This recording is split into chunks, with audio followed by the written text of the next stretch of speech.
Hello guys, back to back my channel. তো বন্ধুরা, তোমরা সবাই কেমন আছো? তো অনেক দিন আমার ব্লগ দেওয়া হয়নি, তো অনেক দিন পরে আমি একটা ব্লগ নিয়ে এসেছি, তাও আবার বাড়ির পুজোর জন্য। আজকে আমার বাড়িতে জন্মাষ্টমী, তাই সকাল সকাল উঠে পড়েছি। মা আমি বসে পড়েছি লুচি বেলার জন্য। দেখতে পাচ্ছ আমি লুচি বেলছি আর আমার মা ভাজছে। তো সবাই বাড়িতে তো অনেক কুটুম বন্ধু আসবে, তাই সকাল থেকে বসে গেছি লুচি ভাজার জন্য। দেখতেই পাচ্ছ লুচিগুলো কেমন ফুলছে। তো ঠিকমতো ফুলছে না, তো যথেষ্ট চেষ্টা করছি ফোলানোর জন্য। আর আমার বাড়িতে ঠাকুরও বসে গেছে, দেখতে পাচ্ছ সবাই মিলে সাজাচ্ছে। ওর সাইডগুলো খুব সুন্দর করে সাজাবে, তাই আমরা সবাই সাজাতে বসে গেছি। ঠাকুরের জন্য পিঠে পুলি সব কিছু তৈরি হচ্ছে।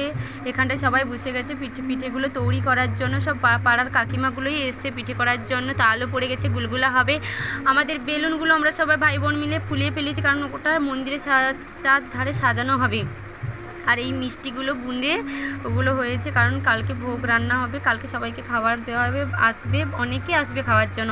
আর এখানটায় ঠাকুর মশাই পায়েসে হাঁড়ি বসে ফেলেছে, দেখতে পাচ্ছ। এখানে ব্রাহ্মণ মশাই করবে, আর আমাদের নাড়ু তৈরি হবে। এই জন্য নারকেল আর গুড় দিয়ে নাড়ুগুলো তৈরি হচ্ছে। ব্রাহ্মণ মশাইরা আর কাকিমারা সবাই মিলে সব কিছু করছে। দেখো পরপর সব কিছু তোমাদেরকে দেখাবো এবং তোমাদের সঙ্গে সব কিছু শেয়ার করব।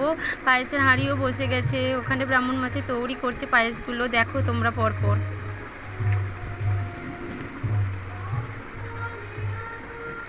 এখানটায় ব্রাহ্মণ মশাই ঠাকুরের জন্য ভোগও তৈরি করছে। ভোগ বলতে কিছু বেগুন ভাজা, আলু ভাজা, তারপরে কলা ভাজা, এইগুলো করবে। আর এখানটায় সবাই বসে গেছে নাড়ু তৈরি করতে, এবং আমার বোনও বসে গেছে। দেখো নাড়ুগুলো গোল গোল করে তৈরি করছে। সবাই গোপু সোনাকে নিয়ে বেরিয়ে আসে। এটা আমার দিদি, ভাই, বোন, পিসি, মা সবাই বেরিয়ে আসছে আস্তে আস্তে গোপু সোনাকে নিয়ে, কারণ ওকেও তো প্রতিষ্ঠা করা হবে ওখানটা, কারণ ওদেরকেও আজকে পুজো করা হবে। দেখো গোপু সোনাদেরকে নিয়ে ব্রাহ্মণ মশাই ওদেরকে বসিয়ে দেবে ওখানটায়। আমার দিদি নিয়ে নিচ্ছে ওদের হাত থেকে, নিয়ে ঠাকুর মশাইকে দিয়ে দিচ্ছে। ভাইকে বলছে একটু সরে যা, দেখতে পাচ্ছি না তো।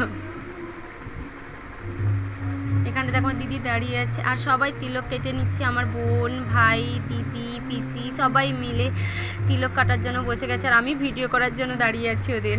কেউ আমার ভিডিও করে না, আমি সবার ভিডিও করি। এই দেখো আমার দিদিও বসে গেছে, আমার ভাই ওর চুলটা ঠিক করে দিচ্ছে। এরপরে বসে যাবে পিসিও বসে গেছে। আমি বলছি পিসি একটু বসো, তোমারও ভিডিও করা হোক। এটা আমাদের ঠাকুরের চারধারটা বেলুন দিয়ে সাজিয়ে দিয়েছি। তো তোমরা সবাই কমেন্ট করে বলবে যে কেমন সাজিয়েছি আমরা। জানি অতটা ভালো হয়নি, কিন্তু যতটা পেরেছি ততটাই করেছি। আর এখানে সবাই ঠাকুরের ভোজন করতে বসে গেছে, কারণ আমাদের বাড়িতে পুজো হলে সব ঠাকুরের যত লীলা হয় সব কিছু এরা সবাই গানের মাধ্যমে করতে থাকে, আর আমরা সবাই বসে বসে শুনি। এখানটায় দেখতে পাচ্ছ সব ভোগগুলো কলা পাতা দিয়ে ঢাকা আছে, কারণ এগুলো পরে তোমাদেরকে সবাইকে দেখাবো। আর এখানটায় দেখতে পাচ্ছ ঘর তোলা হচ্ছে, হতে হতে এখানটায় একটা সাপ দেখতে পেলাম।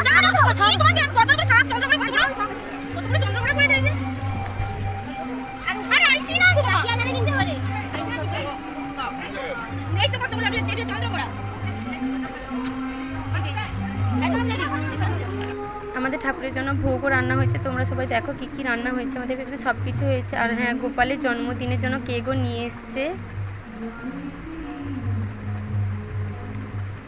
চারধারে মোমবাতি দিয়ে সাজিয়ে দেওয়া হয়েছে, কারণ এর কেক কাটা হবে আজকে।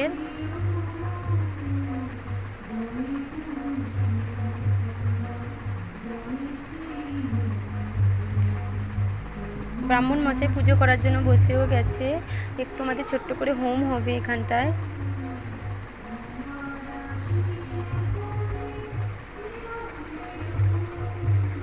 আর আমাদের দিদি আর ছোট্ট গোপাল দুজন মিলে কেক কাটছে আমাদের গোপু সোনার জন্য। তো ওকেও একটু খাইয়ে দেওয়া হলো কেক, আর ভাই বোনদের সবাইকে কেকগুলো আমার দিদি খাইয়ে দিচ্ছে। তারপরে এলাম আমি, লাস্টে এলাম, সবাইকে কেক দিচ্ছি।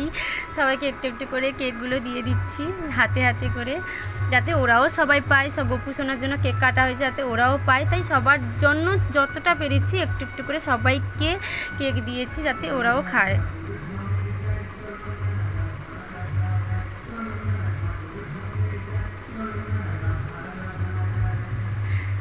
তারপরে আমাদের বাড়িতে একটু খিচুড়ি হয়েছিল, তাই সবাইকে ডেকিয়ে খিচুড়ি খাওয়ানো হয়েছে। এরপরে আমার বাবা আর আমার পাড়ার একজন দাদা মিলে সবাই ভালো তালে তালে হচ্ছে, এরা সবাই নাচছে। দেখ কত সুন্দর লাগছে। আর এইটুকু বন্ধুরা, কালকে দেখাবো আমার বাড়িতে